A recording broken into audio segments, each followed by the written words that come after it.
Well, as we get ready for Super Wildcard Weekend, who better to talk football with than a Hall of Famer, three-time Super Bowl champ, and the all-time leading rusher himself, Emmitt Smith. Emmitt, thank you so much for joining me today. So before we dive into the games, for the first time, we have 3 days of wildcard football with a Monday night game. Yeah. What is your perfect football setup? Perfect setup?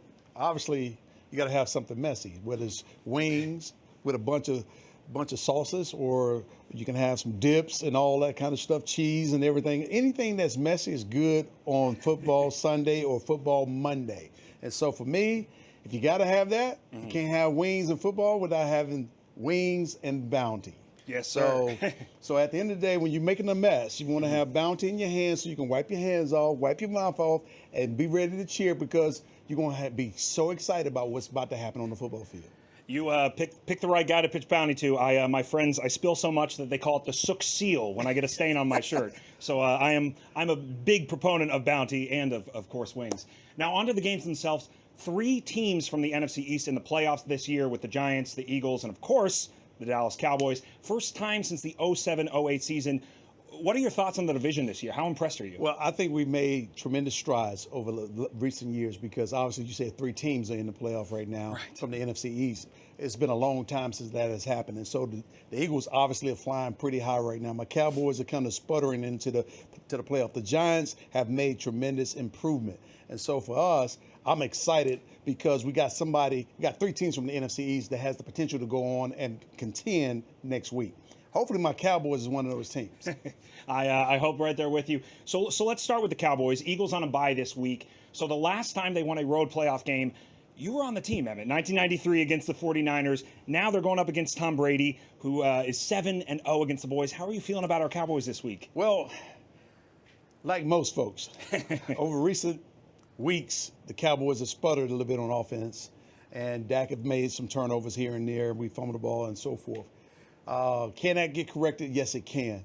Do I feel good about where we are right now? I'm a little on edge right now because you want to go into the playoff having some level of momentum or being consistent and showing and believing in something. And I'm not sure what we truly believe in the way our offense has sputtered over the last couple of weeks.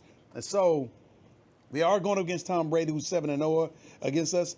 As they say in the spiritual realm, 7 is the number of completion. Hopefully he's completed his run against the Cowboys, and we start a new run now by us winning the 8th game. And if that happens, I'm going to be ecstatic, and that means we're back on the table next week. Me too. I cannot wait for that. I'll be down in Tampa. Very excited. Now, as far as, talking about carrying that momentum in, the Giants last week, decided to rest their starters. Meanwhile, in 07, they did the opposite, playing that last week against the Patriots and ended up winning a Super Bowl. Where do you stand on the whole rest versus rust? Well, it just depends. Depends on how your team is playing. I do know this. As a player, I never wanted to rest. I hated bye weeks because you feel like you've been thrown a little bit off. You're not quite coming back the same.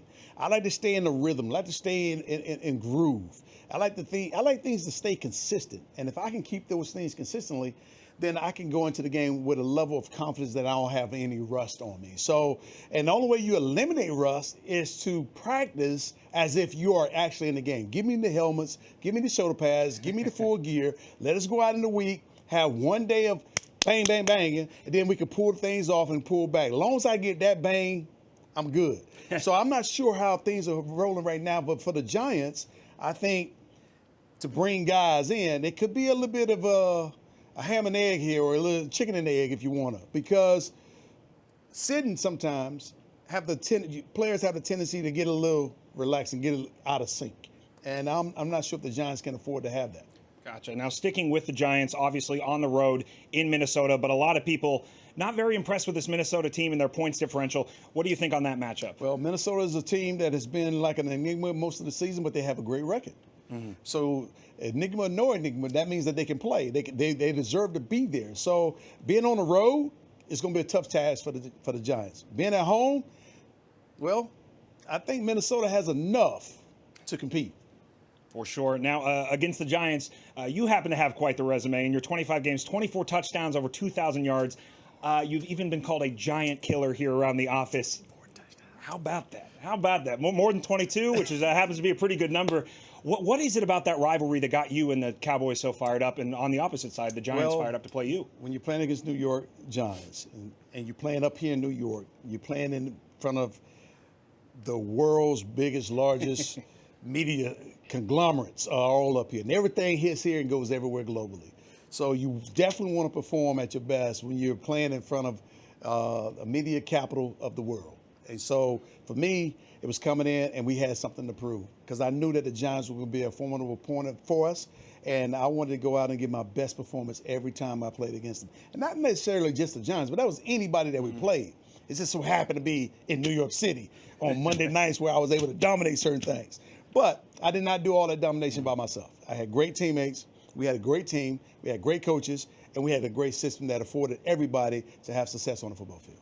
Speaking of those great teams, 3 Super Bowls in 4 years, an unbelievable run. Meanwhile, the defending champ Rams didn't even make it back to the tournament. What is it about those teams that made them so special and so good? Well, they were all in sync, and the chemistry was there, and everybody was healthy.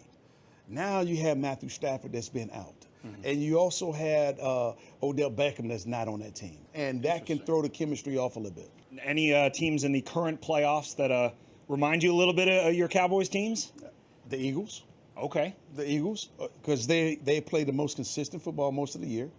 I love the Buffalo Bills in terms of what they're bringing to the table and the energy they're bringing in right now. Cincinnati is peaking at the right time. Sure. So be on the lookout for Cincinnati. Gotcha. So if you had to pick, Eagles out of the NFC and out of the AFC, Bills or Cincinnati, which one do you go? I may go with Cincinnati. Me too. I'll tell you, they're playing as well as they did at this point last year, and last year they made it to the dance. Yes. I mean, that's unbelievable. Yes. Well, Emmitt, thank you so much for your time. No, you're welcome. We will certainly be cheering Monday night with plenty of wings, and Lord knows I will need plenty of bounty. And for more playoff preview, make sure to watch the New York Blitz Saturdays at 10:30, and for highlights and post-game, tune into New York Sports Nation Sunday nights at 11. From the PIX11 studios, I'm Perry Sook, PIX11 Sports.